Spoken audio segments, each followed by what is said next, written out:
What's your suggestion for the mains? Best seller po namin is ribeye steak and tenderloin steak.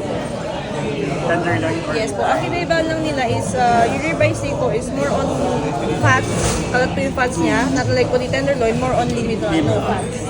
Ito, then ito. either tenderloin or ribeye. Kasi baka magugas kami ng plato niyan, ate. Kayo po.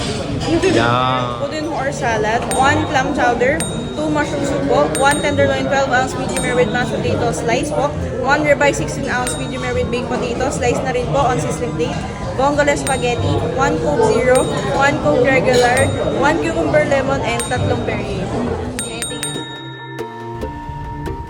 Hi guys! Welcome back to my channel. Eto na naman si Mang Kulitan. Nandito tayo ngayon sa Wooden Horse.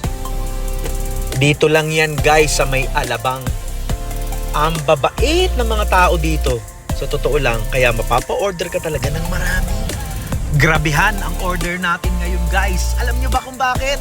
Because open budget tayo ngayon. Tingnan nyong mabuti guys yung steak. Hanep! Actually guys, dalawang klaseng steak ang in-order natin dito. Siyempre, alam niyo na, open budget. Kaya namnamin na lahat ng masasarap na pagkain din eh.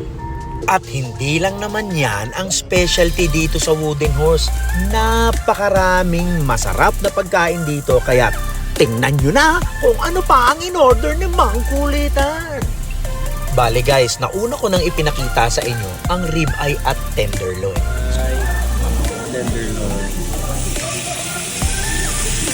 Isa lang ang masasabi ko sa dalawang steak na ito. Amazing!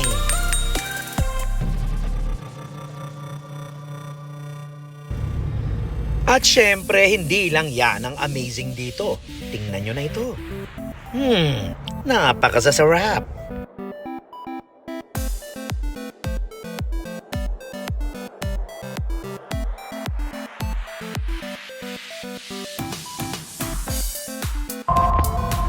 Pasensya na kayo kung pinanggigigilan ko talagang videohan yung mga steak. Kasi alam nyo na, hindi basta-basta makakakain ng ganyan si Mang Kulitan. Pag libre yan, lafang yan. And check out my water guys, sparkling hanep.